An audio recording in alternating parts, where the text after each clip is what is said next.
বনি ইসরাইলের একজন বহুত বড় নবী দানিয়াল আলাইহিস সালাম। এই দানিয়াল আলাইহিস সালাম আল্লাহ পাকের পয়গম্বর।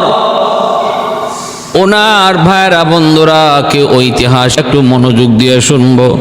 আল্লাহর নবীর মৃত্যু এবং তার কেমন অলৌকিক দাফন হয়েছিল তাও এই উম্মতের ফাজাইল, এই উম্মতের ফজিলতের ক্ষেত্রে ভাইরা আল বেদায়া ওয়ান নেহায়া কিতাবের ভিতরে লেখক তিনি উল্লেখ করেছেন উম্মতে মুহাম্মাদের ফাজাইল, উম্মতে মুহাম্মাদের ফজিলত বর্ণনা করতে যায় ঘটনাটি উল্লেখ করেছেন। দানিয়াল আলাইহিস সালাম আল্লাহর কাছে দোয়া করেছিলেন, মালিক সমস্ত পয়গম্বর, অধিকাংশ পয়গম্বর তোমার কাছে এমন এমন দোয়া করেছে, আল্লাহ তুমি আমাকে আখিরি নবীর উম্মত বানাও। মূসা নবীও এমন দোয়া করেছে। আখিরি নবীর উম্মতের প্রশংসার কথা সব কিতাবের মধ্যে আল্লাহ উল্লেখ করেছেন। আমার আপনার প্রশংসার কথা আল্লাহ পাক উল্লেখ করেছেন তাওরাতে ইঞ্জিলের মধ্যে এসেছে। এই কথা শোনার পর অনেক নবীরা আল্লাহর কাছে আবদার করেছেন, মালিক আল্লাহ তুমি আমাকে নবী না বানাইয়া যদি আখিরি জমানার নবীর উম্মত বানাইতা আমি বড় খুশি হইতাম। এমন আবদার করেছেন, কিন্তু আল্লাহ কারো আবদার আল্লাহ কবুল করে নেই। মূসা নবীর আবদার আল্লাহ কবুল করে নাই। আল্লাহ পাক রব্বুল আলামিন বলেছে এরা বহু পরে আসবে। এ ভাই, এই হলো আমাদের শ্রেষ্ঠত্ব, বৈশিষ্ট্য, আমাদের মর্যাদা। আমার ভাইয়েরা বন্ধুরা, মূসা আলাইহিস সালামের আবদার আল্লাহ কবুল করে নাই, কোন নবীর আবদার আল্লাহ কবুল করে নাই। এক পর্যায়ে হযরত দানিয়াল আলাইহিস সালাম তিনি তো আজীব এক প্রশ্ন আল্লাহর কাছে করলেন, আজীব এক দরখাস্ত আল্লাহর কাছে করলেন, এমন এক সওয়াল করলেন যেটা আল্লাহ পাক ফিরাইয়া দিতে পারলেন না।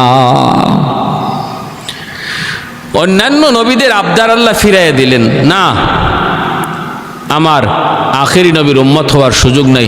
আমার আখেরি নবীর উম্মত কারা হবে তারাও ফাইনাল হয়ে গেছে, সিলেক্ট হয়ে গেছে। হেরফের করার কোনো সুযোগ নাই, তারা বহু পরে আসবে। কিন্তু দানিয়াল আলাইহিস সালামের আবদার আল্লাহ পাক ফিরায় দিতে পারলেন না, ফিরায় দেওয়ার মতো ছিল না। বড় আজীব এক সওয়াল করলেন, আল্লাহ আমি বলবো না আমাকে তুমি আখেরি নবীর উম্মত বানাও, আমি এমনটা বলবো না আমাকে নবী বানানোর প্রয়োজন নাই, আমাকে আখেরি নবীর উম্মত বানায় দাও। এমন প্রশ্ন, এমন সওয়াব, এমন আবদার আমি করব না, কারণ জানি তুমি এমনটা কবুল করো না, করবাও না। কিন্তু আমি এমন একটা আবদার তোমার কাছে করব যা তুমি কবুল না করে পারবা না। মালিক এটা তোমার সাধ্য, এটা সুযোগ আছে। আল্লাহ এটা তুমি সহজেই পারো, কারণ তোমার আদতের কোনো খেলাফ হবে না, তোমার আদতের কোনো খেলাফ হবে না। আল্লাহ বললেন, কি সওয়াল, কি আবদার তুমি বলো। তখন তিনি বলেন, মালিক আমি ইন্তেকালের পর আমার দেহটাকে তুমি মাহফুজ রাখবা, সংরক্ষিত রেখে দিবা। আমার জানাজা, আমার কাফন দাফন কারো হাতে তুমি মৃত্যুর পর করাইবা না গো আল্লাহ। আমার দেহটাকে এমনভাবে সংরক্ষিত রেখে দিও যেন আমার দেহে কাফন দাফন এবং জানাজা পড়ায় তোমার আখেরি নবীর কোনো একজন উম্মত, তোমার আখেরি নবীর কোনো একজন উম্মত, তার হাতে যেন আমার কাফন দাফন হয়, তার হাতে যেন আমার জানাজা হয়। আল্লাহর নবী, রহমতের নবী বলেন, উম্মতের দল আল্লাহ পাক দানিয়াল আলাইহিস সালামের এই দোয়াকে আল্লাহ কবুল করেছেন। আমার উম্মতের ভিতরে একদল উম্মতের দ্বারা, একদল সাহাবীর দ্বারা ওই ইরাক বিজয় হবে, আর সেখানে তারা দানিয়াল পয়গম্বরের দেহটা পাবে, তাদের হাতে তার দাফন কাফন হবে, জানাজা হবে। আল্লাহর নবী, রহমতের নবী ইরাক বিজয়ের সুসংবাদ দিয়া নবী চইলা গেছেন। আর দানিয়াল আলাইহিস সালামের দাফন কাফন এটাও নবী ভবিষ্যৎবাণী কইরা গেছেন তার উম্মতের কোনো একজনের হাতে হবে। ভাইরা, এইবার প্রশ্ন হলো, দানিয়াল পয়গম্বরের দাফন কাফন কার হাতে হয়েছিল? আল্লাহ নবীর ভবিষ্যৎবাণী সেটা কিভাবে পরিপূর্ণ হলো? এক প্রশ্ন। দ্বিতীয় প্রশ্ন হলো দানিয়াল পয়গম্বরের বাড়ি হলো ফিলিস্তিন, কিন্তু তিনি ইরাক আসলেন কেমন করে? ইরাক আসলেন কেমন করে? সেই ঘটনাটাও আমাদের জানতে হবে। ভাইয়েরা, বন্ধুরা, তাহলে এবার শুনুন। ফিলিস্তিনে বনি ইসরাইল বসবাস করে দানিয়াল আলাইহিস সালাম তাদের মধ্যে আল্লাহর পয়গম্বর হিসেবে নিযুক্ত হন। তিনি তাদেরকে কালেমার দাওয়াত দিতে থাকেন, কিন্তু তারা কালেমার দাওয়াত তারা গ্রহণ করে না। এটাই উম্মতদের একটা খাসলত বৈশিষ্ট্য ছিল। কোনো উম্মতি তার নবীকে প্রাথমিকভাবে গ্রহণ করত না। ইয়া হাসরাতান আলাল ইবাদ ইয়া হাসরাতান আলাল ইবাদ মা ইয়াতিহিম মির রাসূলিন ইল্লা কানু বিহি ইস্তাহজিউন। আমার আফসোস হয়, আমি আল্লাহর আফসোস হয়, আমার কোন নবীর সাথে তার উম্মত ভালো আচরণ করে নাই, মজাক করেছে, ঠাট্টা করেছে, তাদেরকে কষ্ট দিয়েছে, নির্যাতন করেছে। দানিয়াল আলাইহিস সালামের উপর উম্মত বনি ইসরাইল তারা নির্যাতন করলো, তার কথা মানলো না, বরং তার অবাধ্য হয়ে গেল। আর আল্লাহর পয়গম্বর নিরাশ হয়ে গেলেন। আল্লাহ পাক রব্বুল আলামিন আযাব দিলেন, আযাব বনি ইসরাইলের উপর। বলে এটা কেমন আযাব? তখন পৃথিবীর বাদশা ছিল এক জালেম শাসক, যার নাম ছিল বুখতানসর। রাজধানী ছিল ইরাক। ওই ইরাক থেকে বুখতানসর হামলা করলো ফিলিস্তিন বনি ইসরাইলদের উপর, ইহুদিদের উপর হামলা করলো।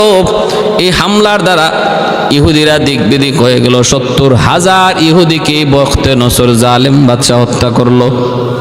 আর 70,000 বনি ইসরাইলীদেরকে সে বন্দি করলো। বন্দীদের ভিতরে নবী পয়গম্বর দানিয়াল আলাইহিস সালামও ছিলেন। বুঝতেছেন? 70,000 হত্যা করছে আর 70,000 বন্দি করছে। বন্দীদের ভিতরে দানিয়াল আলাইহিস সালামও ছিলেন। বুখতানসর ছিল বহুত বড় জালেম বাদশা। ভাইয়েরা, বন্ধুরা, নবীগণ হলেন নরম, জালেমরা হলো গরম, নবীরা হলেন নরম। কিন্তু মনে রাখবেন, নরম জিনিসের স্থায়িত্ব বেশি, গরম জিনিসের স্থায়িত্ব কম। এ ভাই, মনে রাখবেন, অনেক বুজুর্গানে কেরাম তারা জালেমের উপাধি দিয়েছেন, উদাহরণ দিয়েছেন দাঁতের মতো। আর মুমিনের উদাহরণ দিয়েছেন জিহ্বার মতো। জিহ্বা নরম, দাঁত হলো গরম, জিহ্বা হলো নরম। সুযোগ পাইলেই কিন্তু দাঁত জিহ্বারে কামড় দিয়া বসে জুলুম করে। কতবার যে জিহ্বা আক্রান্ত হলো, রক্ত ঝরলো দাঁতের কামড়ের হিসাব নাই। কিন্তু এরপরও দাঁত যখন কোনো মুসিবতে পড়ে যায়, দাঁতের চিপায় যখন কোনো কিছু ঢুকে যায়, তখন সবার আগে দাঁতকে বাঁচানোর জন্য অস্থির হয়ে যায় ওই জিহ্বা, মজলুম জিহ্বা। যেই জিহ্বাটারে কিছুক্ষণ আগেও কামড় দিয়ে রক্ত জড়াইছে, ওই জিহ্বাটাই আবার দেখা গেল তার বিপদের সময় তারে উদ্ধার করার জন্য পাগল। এত পাগল, এত পাগল, দাঁতের ভিতর দিকে ওই কাঁটাটা বের না করা পর্যন্ত জিহ্বার কোনো শান্তি নাই। মুমিনের উদাহরণ হলো এমন, জালেম বিপদে পড়লো, মুমিন তারে সাহায্য করে। আবু জাহেল বিপদে পড়েছিল, আল্লাহর নবীকে হত্যা করার জন্য গর্ত বানাইছিল আবু জাহেল। ওই গর্তের মধ্যে আবু জাহেল নিজেই পড়লো। আল্লাহর নবী জানার পর নবী তারে উদ্ধার করার জন্য রওনা দিয়ে দিলেন। অথচ আমার নবী ভালো করে জানতেন এই গর্তটা আমার নবীকে হত্যা করার জন্য বানাইছিল। আমার নবী রহমতের নবী, নরম নবী, দয়ার নবী, মায়ার নবী। আবু জাহেল ছিল জালেম, গরম। নবী তার বিপদের সময় উদ্ধার করার জন্য তার গর্তের দিকে রওনা দিলেন। কিন্তু আল্লাহ পাক রব্বুল আলামিন জানায় দিলেন, বন্ধু, আবু জাহেল গর্তে পড়ছে ভালো কথা, কিন্তু যাও যাও, মনে রাখো সাবধান, ও কিন্তু অনেক বড় চতুর, অনেক বড় চালাক। এই গর্ত তোমাকে মারার জন্য বানাইছিল। বন্ধু, তুমি তো রহমতের নবী, দয়ার নবী, আমি আল্লাহ হলাম রব্বুল আলামিন, তুমি হলে রহমাতুল লিল আলামিন। আমার রুবুবিয়ত যত এলাকা জুড়ে তোমার দয়ার মায়া হো, তাও শত তত এলাকা জুড়ে।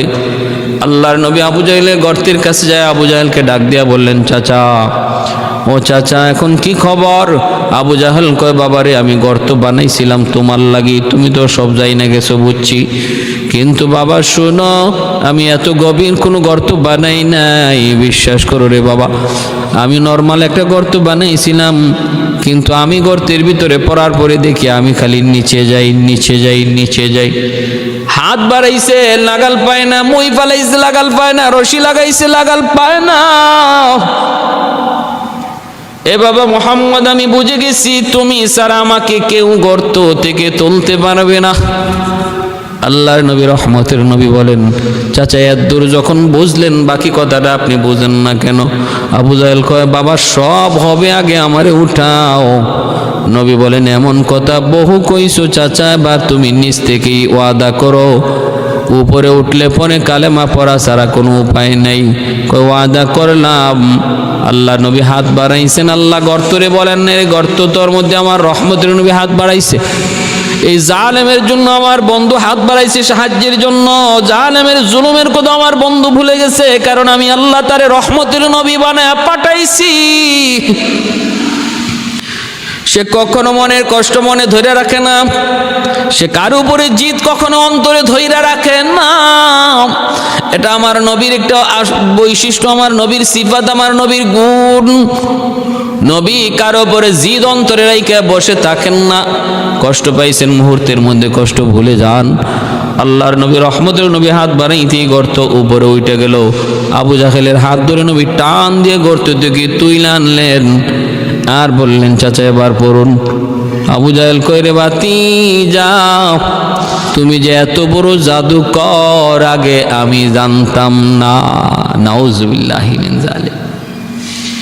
ইন্নাকা লা তাহদি মান আহবাবতা ওয়ালাকিন্নাল্লাহা ইয়াহদি মান ইয়াশা। আল্লাহ বলে, বন্ধু, তুমি সবাইকে হেদায়েত দিতে পারবা না, আমি আল্লাহ যাকে হেদায়েত দিতে চাই সেই হেদায়েত পায়।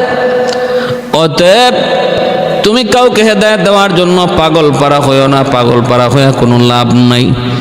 বাইরা বন্ধুরা, জন্য বলতেছিলাম, জালেমরা কঠিন দিলের হয় আর ইমানদার নরম দিলের হয়। এই জালেমের উদাহরণ দিয়েছেন দাঁতের মতো, আর ইমানদারের উদাহরণ দিয়েছেন জিহ্বার মতো। জালেমরা বিপদে পড়লো, ইমানদার বিপদ থেকে উদ্ধার করার জন্য চেষ্টা করে, আপ্রাণ চেষ্টা করে। আজকে বাংলাদেশের মানুষ ভালো করে দেখতেছে উলামায়ে কেরাম মজলুম, কিন্তু এই দেশ যখন বিপদে পড়বে তখন উলামায়ে কেরাম সবার আগে পাশে দাঁড়াবে। এটাই বাস্তব, চিরন্তন বাস্তব কথা। আপনি মানেন আর না মানেন, আমার কিছু আসে যায় না। মনে রাখবেন, উলামায়ে কেরাম জাতির বন্ধু, দেশের বন্ধু। যত জুলুমই তাদের উপরে আসুক, তারা কখনো দেশ ভুলবে না, জাতিকে ভুলবে না, বিপদের সময় পাশে দাঁড়াবেই। এটা আজকের কথা নয়, সেটা অতীতের কথা, ইতিহাসের কথা বলছি। কিন্তু দেখেন আমার ভাইরা, এতটা জুলুমের শিকার হয় জিহ্বা। সুযোগ পাইলেই দাঁত জিহ্বারে কামড় দেয়া ধরে, অথচ এই জিহ্বা দাঁতের জন্য কত উপকারী, কত সাহায্যকারী। কথাটা দাঁত মোটো দাঁত এই কথাটা বুঝে না, স্বীকার করে না। এত জুলুমের পরও বলুন তো দেখি, শেষ পর্যন্ত টিকে থাকে কে? জিহ্বা না দাঁত? কে টিকে থাকে শেষ পর্যন্ত? মানুষ যখন বৃদ্ধ হয়ে যায়, কবর পথের যাত্রী হয়, তখন টিকে থাকে কেডা? আজ পর্যন্ত এমন কাউকে শুনি নাই মৃত্যুর আগে তার জিহ্বাটা পইরা গেছে, এমন কোনো মানুষের কথা আজ পর্যন্ত শুনি নাই। কিন্তু মৃত্যুর আগে দাঁত পইরা গেছে, দাঁত একটাও ছিল না, এমন কথা হাজারো হাজারো শোনা যায়, দেখা যায়। বুখতে নসর জালেম বাদশাহ দানিয়াল আলাইহিস সালামকেও বন্দী করে ইরাকে নিয়ে আসলো। 70,000 বনি ইসরাইলকে বন্দী করলো আর 70,000কে হত্যা করলো, বন্দী করে রাখলো ইরাকের এক বন্দিখানায়, জিন্দানখানায়। ওই অবস্থায় ভাইরা বন্ধুরা, আল্লাহর পয়গম্বর জেলখানার ভিতরে দাওয়াত দিতে লাগলেন বনি ইসরাইল। তখন একে অপরকে বলতে লাগলো, এটা আমাদের হাতের কামাই, আমরা কেন নবীকে মানলাম না? এজন্য আজকে আমাদের হাতের কামাই, আমরা জালেমের জুলুমের শিকার হয়েছি, আমরা নবীকে নামাই না, নবীর বিরোধিতা কইরা চরম পর্যায়ে অন্যায় করেছি, আর অন্যায় করা ঠিক নয়। চলো আমরা সবাই এখানে যারা আছি, আমরা অন্তত নবীর হাতে কালেমা পড়ে মুসলমান হয়ে যাই, আমরা তার দাওয়াতের উপর বিশ্বাস করি। এই বইলা দেখা যায় জেলখানার ভিতরে 70,000 বনি ইসরাইল তারা জেলের ভিতরে নবীর হাতে হাত রেখে কালেমা পড়ে মুসলমান হয়ে গেল। আর বলতে লাগলো, নবী গো একটু দোয়া করুন, আল্লাহ পাক যেন আমাদেরকে এই জালেমের জুলুম থেকে আল্লাহ হেফাজত করেন, আল্লাহ যেন আমাদেরকে জিন্দানখানা থেকে আল্লাহ আমাদেরকে বের করার পথ আল্লাহ পাক যেন দিয়ে দেন। নবী আল্লাহর কাছে দোয়া করলেন, মালিক এতদিন পর্যন্ত ওরা তোমাকে চিনে নাই, এখন তোমার পরিচয় পেয়ে গেছে, তোমার নবীকেও পেয়ে গেছে, নবীর পরিচয় পেয়ে গেছে। আল্লাহ তুমি হেফাজত করো, তুমি উদ্ধার করো, তুমি উদ্ধার করো। এই বইলা নবী আল্লাহর কাছে দোয়া করতে লাগলেন। আল্লাহ পাক রব্বুল আলামিন দোয়া কবুল করলেন। এখন তাদেরকে জেলখানা থেকে বের করার পালা। কেমন করে জেলখানা থেকে বের হবেন আল্লাহ পাক সেই পদ্ধতি বের করে দিলেন। শুনবার ইচ্ছা আছে তো? কি সেই পদ্ধতিটা ছিল? বখতিয়ার জালেম বাদশাহ একটা স্বপ্ন দেখছে, আজীব স্বপ্ন। লাফ দিয়া উঠছে গভীর রাত্রে স্বপ্ন দেখিয়া ভয়ে, আবার ঘুমাইছে। ঘুম থেকে ওইটা স্বপ্নের কথা ভুলে গেছে, শুধু এতদূর মনে আছে একটা ভয়ঙ্কর স্বপ্ন দেখছিল, কিন্তু স্বপ্নটা যে কি এটা আর ইয়াদ হয় না, আল্লাহ ভুলাই দিছে। সকালবেলা মন্ত্রী পরিষদকে ডাকলো, গণকদেরকে ডাকলো, জ্যোতিষীদেরকে ডাকলো, জালেম সবাইকে ডাকলো, এই বখতিয়ার জালেম বাদশাহ সবাইকে ডাকলো। ডাইকে বলতেছে, যে 4 জন মানুষকে আল্লাহ তামাম দুনিয়ার বাদশাহী দান করেছিলেন, এর মধ্যে 2 জন মুমিন, 2 জন কাফের। যে 2 জন কাফের এর মধ্যে একজনই বখতিয়ার, আরেকজন নমরুদ। আর 2 জন ইমানদারকে আল্লাহ দুনিয়ার বাদশাহী দান করেছিলেন, একজন হলেন হযরত সুলাইমান আলাইহিস সালাম, আরেকজন হলেন যুলকারনাইন। এই 2 জনকে আল্লাহ পাক ইমানদার তাদেরকে দুনিয়ার বাদশাহী দিলেন, আর 2 জন কাফেরকে আল্লাহ দুনিয়ার বাদশাহী দিলেন। এইবার প্রশ্ন জাগতে পারে, আল্লাহ পাক রব্বুল আলামিন দুনিয়ার বাদশাহীটা আল্লাহ কোনো বেঈমানকে কেন দিলেন? মুহাদ্দিসিনে কেরাম, মুফাসসিরিনে কেরাম ব্যাখ্যার ভিতরে তারা লিখছেন, কিতাবের ভিতরে আল্লাহ পাক বুঝাইতে চাইলেন, দুনিয়া আমি আল্লাহর কাছে বিন্দু পরিমাণের কোনো মূল্য নাই, এর কোনো দাম নাই। মাছির একটা পাখা, মশার একটা পকর পরিমাণ মূল্য এই দুনিয়ার নাই, এই দুনিয়ার নাই। যদি থাকতো আল্লাহ পাক রব্বুল আলামিন এক ডুব পানিও কোনো বেঈমানকে পান করতে দিতেন না। এজন্য আল্লাহ বুঝাইলেন, দুনিয়া আমি ইমানদারকেও দিব, বেঈমানরেও দিব। দুনিয়া আমি বেঈমানরেও দিব, ইমানদারকেও দিব, এমনকি বেঈমানকে আমি আল্লাহ বেশি দিব। কারণ এই দুনিয়ার কোনো মূল্য আমি আল্লাহর কাছে নাই। ইমানদারের মূল্য হলো আখিরাতে, ইমানদারের বাড়ি হবে আখিরাতে, জান্নাতে। জান্নাতের তুলনায় দুনিয়ারই নগণ্য তুচ্ছ পাওয়ার ক্ষমতা, দুনিয়ারই আরামায়েশের কোনো মূল্য আমি আল্লাহর কাছে নাই। ইমানদারের জন্য আমি আল্লাহ রেখে দিয়েছি জান্নাতের চিরস্থায়ী নাজ নিয়ামত, আরামায়েশ, উন্নত মানের ব্যবস্থা। আর দুনিয়ার ব্যবস্থা হলো নিম্নমানের, আবার সেটা হলো বড় ক্ষণস্থায়ী। এজন্য দুনিয়া আল্লাহ পাক রব্বুল আলামিন তিনি ইমানদারকেও দিবেন, বেঈমানকেও দিবেন। যেই গাছের ফল আল্লাহ ইমানদারকে খাওয়ান, ওই গাছের ফল আল্লাহ বেঈমানরাও খাওয়াবেন। যেই নদীর মাছ আল্লাহ ইমানদারকে খাওয়ান, ওই নদীর মাছ বেঈমানরাও আল্লাহ খাওয়ান। কারণ এই দুনিয়াতে আল্লাহ পাক রব্বুল আলামিন ইমানদারের খাতিরে বেঈমানদেরকে পালতেছেন, খাওয়াইতেছেন, কিন্তু দিতেছেনও বেশি। খাওয়াইতেছেন ইমানদারের খাতিরে, কিন্তু ওদেরকে খাওয়াইতেছেন বেশি, ইমানদার খাইতেছে কম। যার উসিলায় খাওয়ানো হইতেছে সে খায় কম, আর যারা খাইতেছে তারা খাইতেছে বেশি। যেমন উদাহরণ হলো বরযাত্রী। বিয়ের দিনে দেখবেন বরের উসিলায় বরযাত্রী খায়, কিন্তু বরে কম খায়, বরযাত্রীরা বেশি খায়, ঠিক না? তাই বলে কোনো বরযাত্রী যদি বলে কোনো বরকে কয়, দেখছো তোরে ঠিক মতো খাওয়ান দেয় না, শুধু আমাদেরকে খাওয়ায়, অতএব আজকে তুই আমাদের ওসিলায় খাইতে আইছো, এমনটা যদি বলে, আর বর যদি গোস্বা করে, বর যদি গোস্বা করে ওই বাসর বাড়ি থেকে, বিয়ে বাড়ি থেকে বের হয়ে চইলা যায় যে না আমি তোদের উসিলায় খাইবো না, তোদের উসিলায় বিয়া করবো না, আমি গেলাম, এবার তোরা খা, মেয়ের বাড়ির লোক তারে কি পরিমাণ খাওয়াবে, এই বরযাত্রীরে কি পরিমাণ খানা দিবে, ঝাড়ু তালাশ করবো, ঝাড়ু। তখন বরযাত্রী বুঝবো আরে কার উসিলায় খাইতে আসলাম।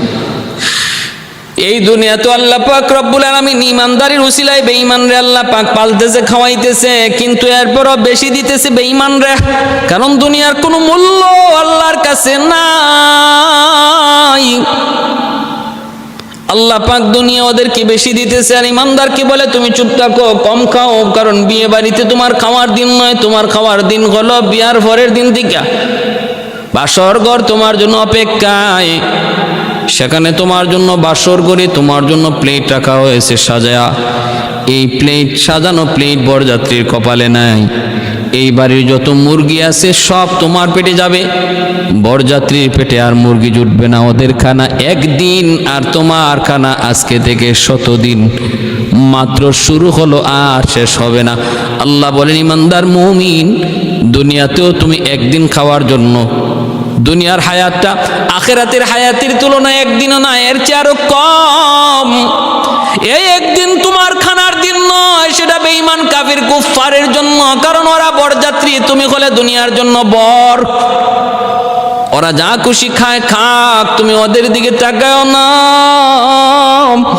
আমি আল্লাহ জান্নাতে তোমার জন্য বাসর ঘর সাজায় রাখছি, সেখানে বিভিন্ন জাতের খাবারের প্লেট, বিভিন্ন জাতের খাবারের আইটেম তোমার জন্য রেখে দিয়েছি রে বান্দা।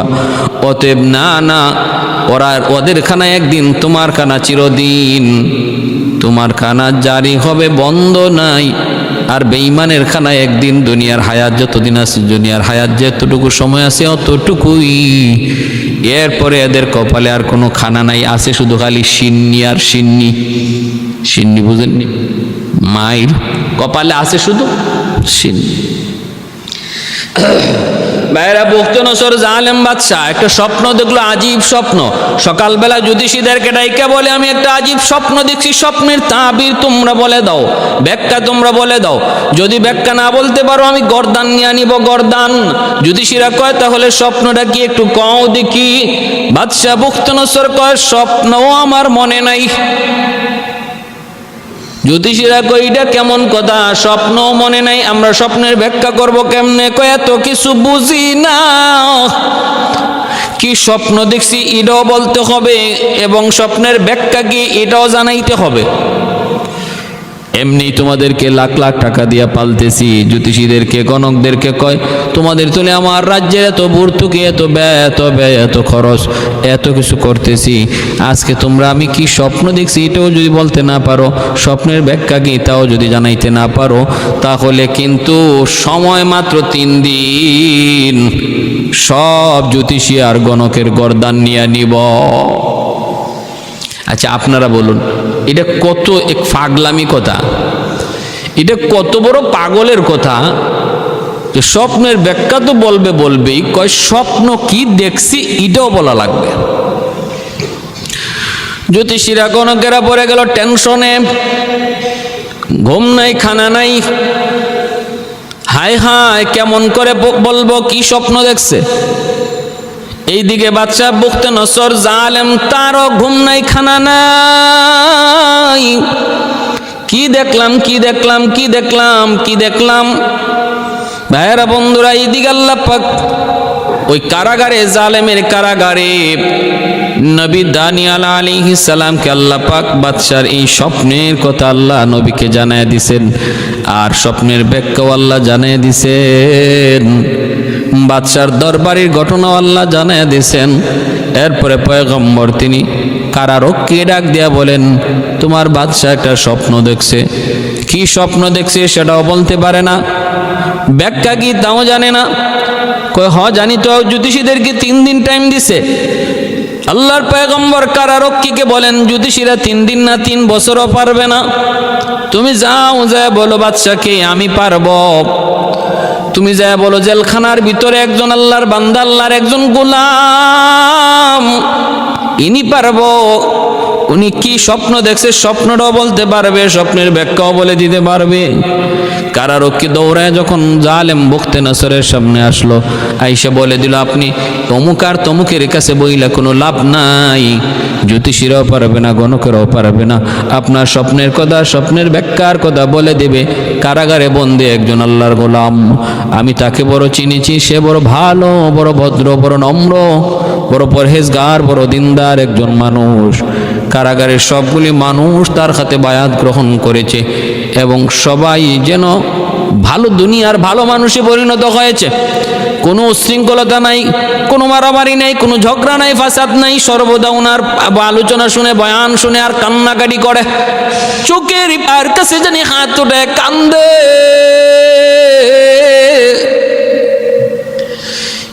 এইবার বাদশাহ কয় যা তাড়াতাড়ি তারে নিয়ে আয়। জেলখানা থেকে সারে বাদশার দরবারে হাজির করা হলো।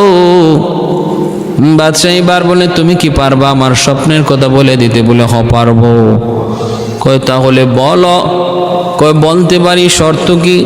শর্ত হলো আমাকে সহ আমার বন্দী সবাইকে মুক্তি দিয়ে দিতে হবে। কয় সব ঠিক আছে, সব হবে, কোনো টেনশন তুমি করো না। আমার স্বপ্নের কথা যদি বলতে পারো আমি তোমার আর তোমার বন্দীদের সবাইকে মুক্তি দিয়ে দিব। আল্লাহর পয়গম্বর হযরত দানিয়েল আলাইহিস সালাম তখন বলেন বাদশাহ আপনি যে স্বপ্ন দেখেছেন সেটা হলো আপনি একটা বাগানের ভিতর দিয়ে হাঁটতেছেন, দেখেন তো মনে পড়েনি? কয় কিছু কিছু মনে পড়েছে। দেখবেন মাঝে মাঝে ঘুম থেকে ওঠার পর স্বপ্ন দেখেছি, আজীব স্বপ্ন, কিন্তু মনে থাকে না। হয়নি না? হয় না? বহু এমন প্রমাণ রয়েছে, স্বপ্ন দেখেছি কিন্তু ঘুম থেকে ওঠার পর স্বপ্নের কথা ইয়াদ নাই, হঠাৎ করে মাঝে মাঝে কিছু কিছু মনে হয়। আল্লাহর পয়গম্বর যখন বলে দিলেন আপনি বাগানের ভিতর দিয়ে হাঁটতেছেন, এরপরে যাইতে যাইতে আপনি পেয়ে গেলেন বিশাল আকারের একটা মূর্তি। দেখুন তো মনে পড়েনি? মনে পড়তেছে। কয় মূর্তিটা বিশাল আকারের মূর্তি দেখছেন, বিশাল আকারের মূর্তি দেখছেন। আপনি যাই দেখেন মূর্তির পা জমিনে, মাথাটা যেন আসমানে আসমানে মনে হয়, কিন্তু মূর্তিটার চেহারাটা হলো স্বর্ণের, বুকটা হলো তার রূপার, পেট হলো তামার, তারপরে পিতল, তারপরে লোহা, তারপরে মাটি। এই জিনিসগুলা দিয়ে তার মূর্তিটারে বানানো হয়েছে। প্রত্যেকটা জিনিস চমকাইতেছে। দেখুন তো মনে পড়েনি? বাদশা বলে হ। বাদশা বলে হ, মনে পড়েছে, মনে পড়েছে, এমনটাই আমি স্বপ্ন দেখেছি। এবার বলো তো দেখি। এরপরে কি বলে? আল্লাহর বান্দা, আল্লাহর পয়গম্বর তিনি বলে বাদশা তোমার স্বপ্ন এখনো শেষ হয় নাই, আরো আছে। বলে কি? কয় সামনে তুমি দেখছো মাথার উপরে ছোট্ট একটা পাথর পড়লো। ওই পাথরটা মূর্তির মাথায় পড়া মাত্রই পাথরের আঘাতে মূর্তিটা ধূলিসাৎ হয়ে মাটিতে পড়ে গেল, চূর্ণ বিচূর্ণ হয়ে গেল। আর ছোট্ট পাথরটারে আপনি হাতে নিছেন, নিয়ে দেখতেছেন হাতের এই ছোট্ট পাথরটা অল্প অল্প করে বড় হইতে হইতে হইতে হইতে তাম দুনিয়াটা ঘিরে ফেলেছে। মূর্তি যত বড় হচ্ছিল পাথরটাও এত বড় হয়ে গেছে। এই দেখছেন আপনি স্বপ্ন। বাদশা এবার বলতেছে দানিয়াল তুমি ঠিক বলেছ, ঠিক বলেছ, এমনটাই আমি দেখেছি। এইবার তুমি ব্যাখ্যা বলো, স্বপ্নের ব্যাখ্যা বলো। আল্লাহর পয়গম্বর বলতেছেন ব্যাখ্যা হলো তুমি যে মূর্তিটা দেখেছো এই মূর্তিটা হলো তামাম দুনিয়া। এই দুনিয়ার ভিতরে তুমি যে দেখেছ এই বডিটা বিভিন্ন জিনিস যারা তৈরি, স্বর্ণের দ্বারা, রূপার দ্বারা, পিতলের দ্বারা, তামার দ্বারা। এই হলো দুনিয়ার ভিতরে বিভিন্ন জাতি উপজাতি। এই জাতি উপজাতি, বিভিন্ন জাতি উপজাতি তুমি এইভাবে দেখেছ। তাম পৃথিবী জুড়ে এইরকম জাতি উপজাতি দেখেছো। আর তুমি দেখেছিলা কি? প্রত্যেকটা স্বর্ণ, রূপা, তামা, লোহাগুলো একটা আর একটার দিকে ডাইকে ডাইকে কয় আমি বড়, আমি বড়, আমি বড়। এই হলো দুনিয়ার বিভিন্ন জাতি যে আছে এরা একজন আরেকজনের চেয়ে বড় বলবে। চীন বলবে আমি বড়, আমেরিকা বলবে আমি বড়, রাশিয়া বলবে আমি বড়, রোম বলবে আমি বড়, পারস্য বলবে আমি বড়। এইভাবে বড়র প্রতিযোগিতা চলবে দুনিয়ায়। তারপরে তুমি যে দেখেছো মাথার উপরে একটা পাথর পড়ছে, এই পাথরটা হলো আখেরি জমানার নবী, রহমতের নবী, মায়ার নবী। তিনি দুনিয়াতে আসবেন, আসা মাত্রই সমস্ত জাতির ভেদাভেদ তিনি একদম এক করে দিবেন। বরত্ব বলতে কিছু রাখবেন না। কালোর উপরে সাদা আর গোলামের উপরে মনিবের, এই যে বরত্ব অহংকার এগুলা তিনি রাখবেন না। দুনিয়ার এই সব কিছু সমান করে দিবেন। রাজা বাদশাহ এক কাতারে, এক কাতারে, এক কাতারে বাদশাহ প্রজা, রাজা প্রজা এক কাতারে দাঁড়াবে, নামাজে দাঁড়াবে। একজন আরেকজনের উপরে বরত্ব দেখাবে না। তিনি আসার দ্বারা তামাম দুনিয়ার মানুষের মধ্যে ভারসাম্যতা ফিরে আসবে। তিনি হলেন আখেরি জমানার নবী এবং তার সেই দাওয়াতের মিশনের দ্বারা তামাম দুনিয়া জুড়ে তারই দাওয়াত ছড়ায় যাবে, দাওয়াত ছড়ায় যাবে। এই হলো তোমার স্বপ্নের ব্যাখ্যা। এই কথা শোনা মাত্রই বুখতানসর জালেম বাদশাহ বলে, দানিয়াল তোমার এই স্বপ্নের ব্যাখ্যা জানার কারণে আমার মনে শান্তি পাইলাম। আমি তো এত ভয়ের মধ্যে ছিলাম, আমি জানি মারা যাব, মারা যাব। ঠিক আছে দানিয়াল, তোমার কথার ব্যাখ্যার দ্বারা আমার অন্তরে প্রশান্তি পাইল। তোমাকে আর তোমার সমস্ত বন্দীদেরকে আমি মুক্ত করে দিলাম। শুধু মুক্ত করে দিলাম তা না, আজ থেকে তুমি হবে আমার চিফ অ্যাডভাইজার, তুমি হবে আমার প্রধান উপদেষ্টা। রাজ দরবারেই তুমি থাকবা, তোমার পরামর্শ নিয়ে আমি চলবো। ভাইরা বন্ধুরা, আল্লাহর পয়গম্বর ওই তো ইরাকে থাকলেন। এই অবস্থায় তিনি আখেরি জমানার নবীর ইজ্জতের কথা, সম্মানের কথা তিনি বুঝলেন, তিনি জানলেন। এইবার আল্লাহর কাছে আবদার করেন, মালিক তোমার নবী আখেরি নবী, এত দামি নবী, যে নবীর কথা, যে নবীর উম্মতের কথা তুমি সকল আসমানি কিতাবের মধ্যে তুমি বলেছ। ও আল্লাহ, তোমার কাছে এইবার আমার একটা আবদার। আল্লাহ, তুমি আমাকে আখেরি নবীর উম্মত বানাও, এমন আবদার আমি তোমার কাছে করব না। কিন্তু আমি এতটুকু বলবো, আমার মৃত্যুর পর আমার দেহটারে তুমি সংরক্ষিত রেখে দিবা। এরপরে বছর যাক, হাজার বছর যাক, লক্ষ বছর যাক, তুমি এইভাবেই রেখে দিও মাওলা। আর তোমার আখেরি নবীর কোনো উম্মতের হাতে আমার দেহটারে লাগাইয়া ওই হাতের দ্বারা কাফন দাফন আর জানাজা পড়াইয়া কবরস্থ করাইও। এটা হলো তোমার কাছে আমার আবদার। আল্লাহ পাক দানিয়াল আলাইহিস সালামের এই দোয়াটাকে আল্লাহ কবুল করে নিলেন। আমার নবী, রহমতের নবী বলেন, আমার উম্মত ইরাক বিজয় করবে, আর ইরাকে তারা দানিয়াল পয়গম্বরের দেহটারে তারা পাবে। সুবহানাল্লাহ। হযরত ওমর ফারুক রাদিয়াল্লাহু তাআলা আনহুর জামানা, খলিফাতুল মুসলিমিন, আমিরুল মুমিনিন হযরত ওমর ফারুক রাদিয়াল্লাহু তাআলা আনহুর জামানায় আবু মুসা আশআরী রাদিয়াল্লাহু তাআলা আনহুর নেতৃত্বে ইরাকে হামলা হলো। ইরাক বিজয় হলো, ইরাক বিজয় হলো। আবু মুসা আশআরী রাদিয়াল্লাহু তাআলা আনহু তিনি জানতেন নবীর ভবিষ্যৎবাণী, ইরাকে দানিয়াল পয়গম্বরের দেহটা আমার একজন সাহাবী পাবে, আমার উম্মতের হাতে পড়বে। হযরত আবু মুসা আশআরী রাদিয়াল্লাহু তাআলা আনহু তিনি বলেন, আমি খুঁজতে লাগলাম, তালাশ করতে লাগলাম ইরাকের কোন জায়গায়, কোন জমিনে দানিয়াল পয়গম্বরের এই দেহটারে পাওয়া যায়। আমি খুঁজতে খুঁজতে ফাদাখালতু ফি কাসরিল মালিক, আল বিদায়া ওয়ান নিহায়া কিতাবের ভিতরে লিখেন আবু মুসা আশআরী রাদিয়াল্লাহু তাআলা আনহু বলেন, ফাদাখালতু ফি কাসরিল মালিক, আমি বাদশার রাজপ্রাসাদে ঢুকলাম। ফাওয়াজাদতু ফিহি তাবুতা, ওইখানে আমি সংরক্ষিত একটা কামরার ভিতরে একটা তাবুত পাইলাম, একটা তাবুত পাইলাম।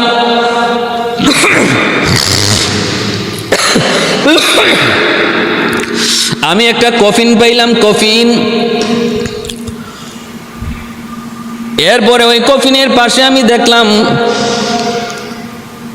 ফাইজা হুয়া শাইখুন কাবীর, ওইখানে আমি দেখতে পেলাম একজন বৃদ্ধ মানুষ, বয়স্ক মানুষ। আমি ওই বয়স্ক মানুষটার পাশেও একটা তাওরাত কিতাবের একটা কপিও পাইলাম এবং একটা থলির মধ্যে একটা আংটিও পাইলাম। আমি ওই বৃদ্ধ মানুষটাকে বললাম লিমানি তাবুত, এই কফিনটা কার? বৃদ্ধ মানুষ, অতি বৃদ্ধ বয়স, তার বোঝা যাইতেছে কত হাজার বছর ঠিক নাই। তিনি বলতেছেন হাদা আলী দানিয়াল আলাইহিস সালাম, এই দেহটা হলো আল্লাহর পয়গম্বর দানিয়াল আলাইহিস সালামের দেহ। দানিয়াল আলাইহিস সালামের দেহ। দানিয়াল আলাইহিস সালাম এমন ছিলেন, ওই বৃদ্ধ মানুষটা বলে এনার ইন্তেকালের পরেও ওনার দেহটারে লইয়া যখন এলাকার মানুষেরা বৃষ্টির জন্য আল্লাহর কাছে চাইতো, সাথে সাথে আল্লাহ পাক এলাকায় বৃষ্টি নাজিল করতেন। এই দেহটার এত কেরামতি, এই দেহটার সামনে লইয়া আল্লাহর কাছে যা চাওয়া হয় আল্লাহ তাই দেন।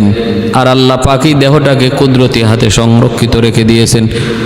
2500 বছর পর হযরত আবু মুসা আশআরী রাদিয়াল্লাহু তাআলা আনহু দানিয়াল আলাইহিস সালামের দেহটারে তিনি পাইলেন। তিনি কফিনটা খুললেন, দেখলেন বিন্দু পরিমাণ পরিবর্তন দেহের মধ্যে আসে নাই। এমনকি যেইভাবে 2500 বছর আগে ইন্তেকাল হয়েছে, চুল দাড়িটা যেমন ছিল এখনো এমনই আছে। সুবহানাল্লাহ। কাদিরে কুদরত দারি হরচে খাহি আকুনি, কাদিরে কুদরত দারি হরচে খাহি আকুনি, মুর্দা রাজা হাম তো বখশি জিন্দারা বেজাকুনি, কাদিরে কুদরত দারি বরকামাল আন্তা রব্বি আন্তা হাসবি যুল জালাল, আন্তা রব্বি আন্তা হাসবি যুল জালাল। সকল ক্ষমতার মালিক কে? আল্লাহ। ওয়াল্লাহু আলা কুল্লি শাইইন কাদির।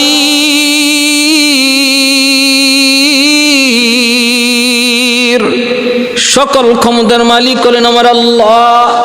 এজন্য আল্লাহ পাক রব্বুল আলামিন দেহটারে সংরক্ষিত রেখে দিলেন। এইবার তিনি খবর পাঠাইলেন হযরত ওমর ফারুক রাদিয়াল্লাহু তাআলা আনহুর কাছে। ওমর ফারুক রাদিয়াল্লাহু তাআলা আনহু খবর পাইলেন। আবু মুসা আশআরী রাদিয়াল্লাহু তাআলা আনহু বলেন, আমি দানিয়াল আলাইহিস সালামের দেহটা পাওয়ার পর এত খুশি হয়েছি, আর জীবনে কোনোদিন আমি এত খুশি হই নাই। আমি জীবনে এত খুশি হই নাই যত খুশি হয়েছি আমি দানিয়াল আলাইহিস সালামের দেহটা পাইয়া। এই দেহটা পাইয়া যত খুশি হয়েছি। ভাইরা বন্ধুরা, জন্য বলতেছিলাম হযরত ওমর ফারুক রাদিয়াল্লাহু তাআলা আনহু তিনি খবর পাঠাইলেন। তিনি খবর দিলেন দানিয়াল আলাইহিস সালামের দেহটারে তোমরা দাফন করো। রাতের অন্ধকারে 13টা কবর খুই দেয়া, যে কোনো একটা কবরের মধ্যে রেখে দিবা, যেন মানুষ টের না পায়, মানুষ যেন টের না পায়। আল্লাহর পয়গম্বর রহমতের নবী মায়ার নবীর ভবিষ্যৎবাণী বলে গেল। আবু মুসা আশআরী রাদিয়াল্লাহু তাআলা আনহুর হাতেই তারে কাফন দাফন করানো হলো, জানাজার নামাজ পড়ানো হলো, তারপরে তারে কবরস্থ করা হলো। আল্লাহর কাছে তার জীবনের শেষ আবদার আল্লাহ পাক রক্ষা করলেন। ওই আংটিটা আবু মুসা আশআরী রাদিয়াল্লাহু তাআলা আনহু তিনি পেয়েছিলেন। হযরত ওমর বলেন, আবু মুসা তুমি আংটিটা হাতে দাও। আংটিটার মধ্যে ছিল 2টা সিংহ আর একটা মানুষের ছবি। ওই সিংহটা মানুষের পা চাটতেছে। ভাইরা বন্ধুরা, জন্য বলতেছিলাম এর কাহিনীটা কি? তাওরাতের মধ্যে ওই যে একটা কপি আছে, ওই যে একটা কাগজে লেখা চিঠির মধ্যে ওইখানের মধ্যে লেখা আছে। আংটির রহস্যটা হলো দানিয়াল আলাইহিস সালাম ইনি যখন ছোট্ট বাবু, ওই এলাকায় জালেম বাদশাহ খবর পাইছে তার এলাকার মধ্যে একজন সন্তান আজ রাত জন্ম নিবে, যার হাতেই তার ক্ষমতা যাবে। এই কথা মনে করে সমস্ত সন্তানগুলিকে এক রাতে হত্যা করলো। আর হযরত দানিয়াল আলাইহিস সালাম তার মায়ের গর্ভে দুধের বাচ্চা, মায়ের গর্ভ থেকে মাত্র এসেছেন, ওই বাচ্চাটারে তার বাহিনী হাতে নিয়ে সিংহের মাঝখানে ছেড়ে দিল। কি করলো? সিংহের মাঝখানে ছেড়ে দিল। এরপরও তারা চলে গেল, তারা তো ভাবলো সিংহ তারে খেয়ে ফেলছে, কিন্তু না না, বরং সিংহরা তারা তো চিনে ফেলেছে এই বাচ্চাকে, তিনি তো আল্লাহর পয়গম্বর হবে, যার নাম হবে দানিয়াল। সিংহরা জিব্বা দিয়া বরং শিশু বাচ্চাটা মায়ের পেট থেকে দুনিয়াতে আসার পর তার গায়ে যে কিছু ময়লা থাকে, সিংহ সেটাকে জিব্বা দিয়া চাইটা ময়লা পরিষ্কার করে। আর এই স্মৃতিটা বিজড়িত রাখার জন্যই, এই স্মৃতিটাকে রাখার জন্যই দানিয়াল আলাইহিস সালাম ওই আংটির মধ্যে তিনি দুইটা সিংহ আর একটা শিশু বাচ্চার ছবি তিনি রেখে দিয়েছিলেন। ভাইরা বন্ধুরা, এজন্য বলতেছিলাম হায়াত মউত আল্লাহর হাতে। আল্লাহ পাক রব্বুল আলামিন এই উম্মতের মুখে এত দামি আল্লাহ বানাইছেন, এত দামি বানাইছেন এই উম্মতকে, কিন্তু এই উম্মত বুঝে না যেই চাঁদের এত শক্তি, ওই চাঁদ নিজের শক্তি নিজে জানে না, ঠিক না? যে চাঁদ নদীতে জোয়ার যোগায়, সেই চাঁদ নিজেই তার শক্তি সম্পর্কে না ওয়াকিফ। উম্মতে মুহাম্মদের এত দাম, এত সম্মান, এত ইজ্জত, এরপর আমরা বুঝি না, জানি না। যে উম্মত হওয়ার জন্য বনি ইসরাইলের বহু নবীরা পর্যন্ত আল্লাহর কাছে দোয়া করছে, ঠিক না? আল্লাহর কাছে দোয়া করছে, কিন্তু আল্লাহ সবার দোয়া তো আল্লাহ কবুল করে নাই। আল্লাহ পাক কবুল করেছেন দানিয়াল আলাইহিস সালামের আবদার, কিন্তু সে আবদারটা ছিল কত সুন্দর। আল্লাহ পাক সে আবদার কবুল করে তার আশা পূরণ করেছেন। ভাইরা বন্ধুরা, যে জিনিস যত দামি, জিনিসের ইজ্জত, এই জিনিসের হেফাজত তত কঠিন, এই উম্মতের এত দাম। অতএব আমাদের এই দাম ধরে রাখা লাগবে না, ধরে রাখতে হবে না। খায়রুকুম মান তাআল্লামাল কুরআন ওয়া আল্লামা। কুনতুম খায়রা উম্মাতিন উখরিজাত লিন-নাস, কুনতুম খায়রা উম্মাতিন উখরিজাত লিন-নাস তা'মুরুনা বিল মারুফ ওয়া তানহাউনা আনিল মুনকার। আল্লাহ পাক রব্বুল আলামিন কোরআনের মধ্যে বলে দিয়েছেন এই উম্মতের দাম কেন হলো, আমরা উম্মতে মুহাম্মদী কেন এত দামি। আল্লাহ পাক বলেন কারণ হলো এরা নেক মানুষকে ভালো কাজের দিকে আদেশ করে, মন্দ কাজ থেকে মানুষকে বিরত রাখে। ভালো কাজের দিকে আদেশ করে, মন্দ কাজ থেকে বিরত রাখে, এজন্য এই উম্মতের এত দাম। অতএব এই কাজ যদি আমার মধ্যে থাকে তাহলেই তো আমি দামি। যে জিনিস যে জন্য দামি হয়, ওই জিনিস যদি তার মধ্যে পাওয়া যায়, তার দামিত্ব, তার শ্রেষ্ঠত্ব বজায় থাকে। আর যদি ওই কাজ আর ওই জিনিস না পাওয়া যায়, তার শ্রেষ্ঠত্ব বজায় থাকে না, ঠিক না? যেই গাছ ফল দেয়, এই গাছ যেই গাছ থেকে ফল পাওয়া যায়, এই গাছই রাখা হয়। যেই গাছে ফল দেয় না, এই গাছ রাখা হয় না, লাকড়ি বানানো হয়। মানুষ এই উম্মতে মুহাম্মদী শ্রেষ্ঠ হওয়ার কারণ আল্লাহ বলেছেন তা'মুরুনা বিল মারুফ ওয়া তানহাউনা আনিল মুনকার। মানুষকে ভালো কাজের দিকে ডাকবা, মন্দ কাজ থেকে বিরত রাখবা। আল্লাহর নবী সারা জীবন এই আমর বিল মারুফ নাহি আনিল মুনকারের কাজ করে গেছেন। মন্দ কাজ, মান রাআ মিনকুম মুনকারান ফালইয়ুগাইয়ির বিয়াদিহি ফাইন লাম ইস্তাতি ফাবিলিসানিহি ফাইন লাম ইস্তাতি ফাবিকলবিহি ওয়া যালিকা আযআফুল ঈমান।